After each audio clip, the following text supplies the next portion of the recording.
नमस्कार साथियों, T for teacher के यूट्यूब चैनल पर आप सभी का हार्दिक स्वागत है। आज के इस वीडियो में हम शिक्षक भर्ती परीक्षा 2024 सामान्य हिंदी के 15 महत्वपूर्ण प्रश्नों को हल कर रहे हैं और यह सामान्य हिंदी का पार्ट नंबर 39वां है। तो चलिए आज के इस वीडियो को शुरू करते हैं। वीडियो पूरा देखिए, वीडियो अच्छा लगे तो वीडियो को लाइक कर दीजिए, अपने दोस्तों तक इसको शेयर करिए और ऐसे नए वीडियो पाने के लिए चैनल को सब्सक्राइब कर लीजिए। चलिए आज के पहले प्रश्न की ओर बढ़ते हैं। पहला प्रश्न है, जब कोई कर्ता एक क्रिया समाप्त कर उसी क्षण दूसरी क्रिया आरंभ करता है तो पहली क्रिया को क्या कहते हैं? सहायक क्रिया कहते हैं, अकर्मक क्रिया कहते हैं, पूर्वकालिक क्रिया कहते हैं या फिर सकर्मक क्रिया कहते हैं। तो याद रखना है साथियों, जब कोई कर्ता एक क्रिया समाप्त करके उसी क्षण दूसरी क्रिया प्रारंभ करता है तो पहली जो क्रिया होती है उसको कहा जाता है पूर्वकालिक क्रिया। ऑप्शन सी हमारा बिल्कुल राइट आंसर रहेगा। नेक्स्ट क्वेश्चन, क्वेश्चन नंबर 2, दो पहाड़ों के बीच खाली स्थान को क्या कहते हैं? दो पहाड़ों के बीच में जो खाली स्थान होता है उनको क्या कहा जाता है? घाटी, जमीन, उपत्यका या उपरोक्त सभी? तो इसका सरल उत्तर है, दो पहाड़ों के बीच खाली स्थान को घाटी कहा जाता है। राइट आंसर आपका विकल्प ए सही आंसर हो जाएगा। अगला प्रश्न, प्रश्न संख्या 3, वाक्य में प्रयुक्त संज्ञा, सर्वनाम या वाक्य के अन्य शब्दों से संबंध बताने वाले शब्द क्या कहलाते हैं? प्रश्न में हमें पूछा है वाक्य में प्रयुक्त जो संज्ञा है, सर्वनाम है या वाक्य के अन्य शब्दों से जो संबंध बताने वाले शब्द होते हैं उनको क्या कहा जाता है? तो याद रखना है साथियों, उनको कारक कहा जाता है। ऑप्शन सी हमारा राइट आंसर रहेगा।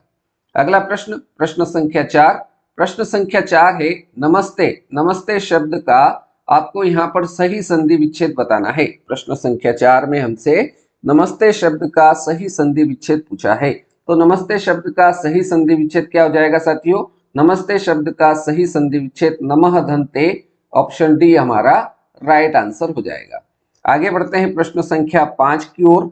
प्रश्न संख्या 5 है, तुम्हें धोखा नहीं देना चाहिए। तुम्हें धोखा नहीं देना चाहिए वाक्य में धोखा शब्द में संज्ञा है। तुम्हें धोखा नहीं देना चाहिए वाक्य में धोखा शब्द में संज्ञा बताना है। भाववाचक है, समुदायवाचक, जातिवाचक या फिर व्यक्तिवाचक? तो यहाँ पर धोखा शब्द में जो संज्ञा होगी वो भाववाचक संज्ञा हो जाएगी। ऑप्शन ए हमारा राइट आंसर रहेगा।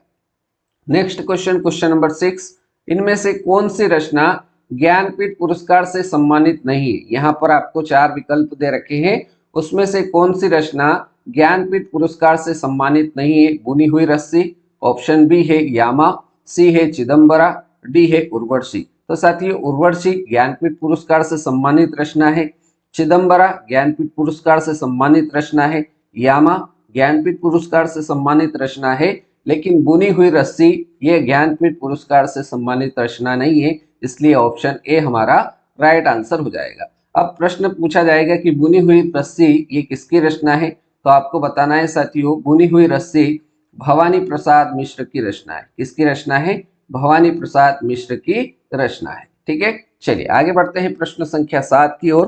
प्रश्न संख्या 7 है, किस शब्द में बहुब्रीहि समास नहीं है? यहाँ पर आपको बहुब्रीहि समास किस शब्द में नहीं है वो आपको बताना है। चक्रपाणी, इसमें आपका बहुब्रीहि समास है। ऑप्शन बी दे रखा है चतुर्भुज, इसमें भी आपका बहुब्रीहि समास है। सी है पंचानन, इसमें भी बहुब्रीहि समास है। लेकिन डी विकल्प में पंचपात्र दे रखा है, इसमें पहला जो पद आ रहा है यह पंच आ रहा है, मतलब संख्या आ रही है। इस कारण से इसमें बहुब्रीहि समास न होते हुए कौन सा समास हो जाएगा साथियों?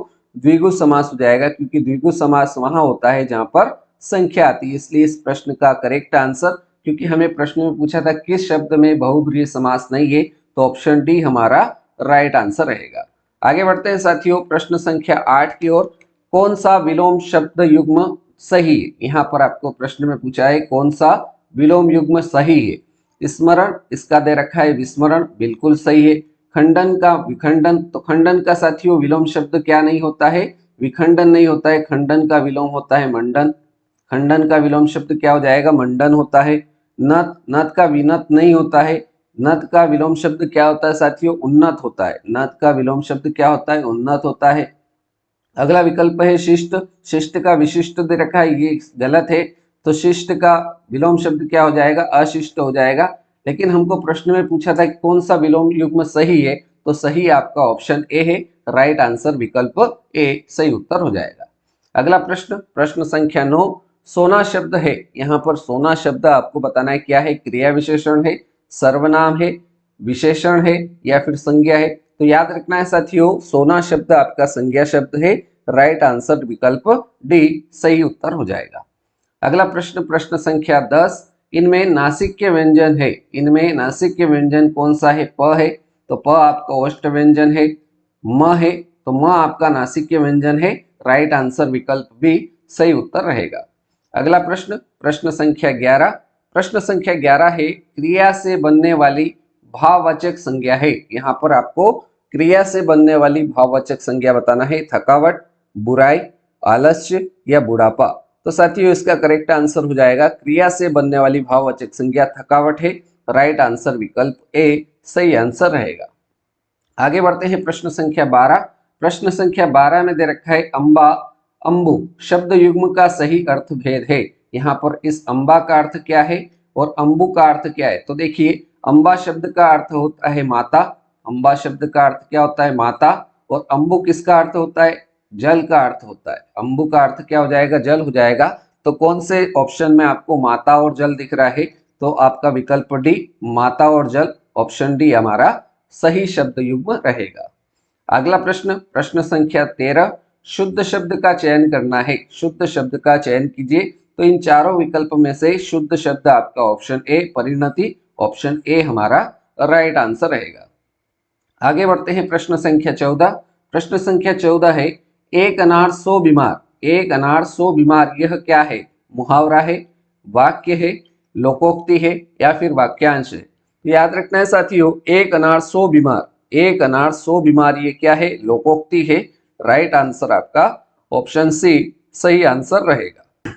चलिए अब बारी है आज के इस वीडियो के अंतिम प्रश्न, प्रश्न संख्या 15, प्रश्न संख्या 15 है, शयन शब्द का संधि विच्छेद है, शयन शब्द का आपको यहाँ पर संधि विच्छेद पूछा है, शे धन अन, ऑप्शन बी है श धन यन, सी है श धन अन, डी है शे धन यन। तो शयन शब्द का सही संधि विच्छेद क्या हो जाएगा साथियों, शयन शब्द का सही संधि विच्छेद रहेगा शे धन अन, ऑप्शन ए आपका राइट आंसर हो जाएगा। अगर आपसे पूछा जाए शयन शब्द का संधि विच्छेद जो है वो शे धन अन है, इसमें कौन सी संधि है, तो आपको बता देना है साथियों, शयन शब्द में आपकी अयादि संधि होगी। ठीक है, अयादि संधि के कुछ उदाहरण जैसे आपको बताऊं, पवन शब्द में अयादि संधि होती है, पवन है, पावन है, पवन पावन, गायन, ये सारे शब्द जो है इनमें अयादि संधि रहती है। ठीक है, तो इस प्रकार से आज के इस वीडियो में हमने सामान्य हिंदी जो कि शिक्षक भर्ती परीक्षा से संबंधित 15 महत्वपूर्ण प्रश्न थे, उम्मीद करता हूं 15 प्रश्न आपको समझ में आए होंगे।